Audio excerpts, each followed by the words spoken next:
So this week we've been over in Brussels, and it's a great time to be over here in the EU because the conversations around our future trading relationship continue at pace. We know that in May on the 19th we've got the meeting between the Prime Minister and the President of the EU, and I think they're hopefully going to be setting out what that future trading relationship might look like. Now this comes at a time where we also have the Chancellor over in the US, where the trade conversation there is also continuing at pace.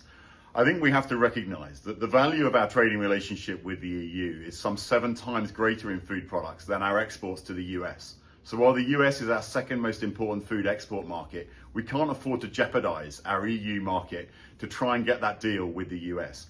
So while there are opportunities to export our product and continuing our dairy exports, our beef, we would like to get into the US market, that can't be at the expense of our EU exports. So these conversations, particularly with the Deputy Ambassador yesterday here in Brussels, have been incredibly valuable at helping shape the future. I also spoke with Jonathan Reynolds, the Trade Minister, on Tuesday evening, where again the red lines that were contained within the Labour manifesto around health and welfare standards were absolutely committed to.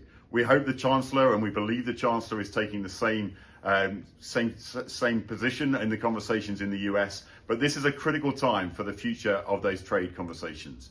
We've also done our response to the land use framework, and we've just done a press conference briefing about what is contained within our response.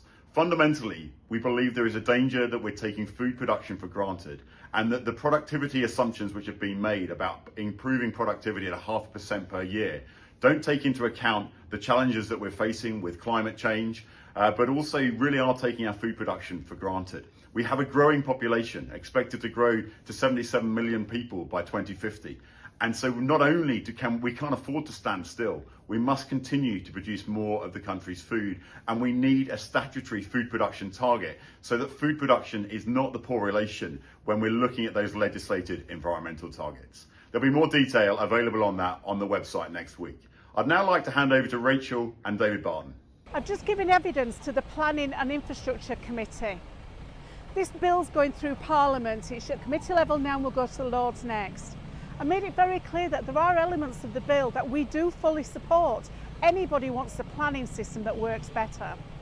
But there are 2 elements that we strongly disagree with. Number 1 is compulsory purchase and hope value. All our members have to be treated fairly. If their land or their farm is being taken for compulsory purchase, that has to be respected so they can move on and continue their business elsewhere. And the second thing is, we have clearly stated that they must not vote for Natural England to be given compulsory purchase privileges. It's just not acceptable in our eyes. I'm now going to hand over to David Barton, who's going to tell you about our beef strategy. Hello, I'm David Barton, Livestock Chair. It's Great British Beef Week this week. This is the 15th year of the campaign and celebrates British beef, and this year it's farmer-led, putting the British beef farming at the heart of the campaign. What better time to launch our beef strategy? Backing British beef, our vision for 2035 has been written by the Livestock Board and sets out our vision for beef industry over the next 10 years. British beef has a world-renowned reputation and is ripe for growth. The report outlines the need for investment and policy direction from government and the right policies across the whole of the supply chain to build a resilient, sustainable, thriving beef sector. This report can enable us to have conversations covering trade, sustainability, animal health and welfare, and work with government to give us the right policy framework for growth. We have a fantastic product, a real opportunity ahead of us if all sides come together. Farmers, processors, retailers, policymakers. Great opportunity. Thank you very much for listening to this week's vlog, and we look forward to updating you next week.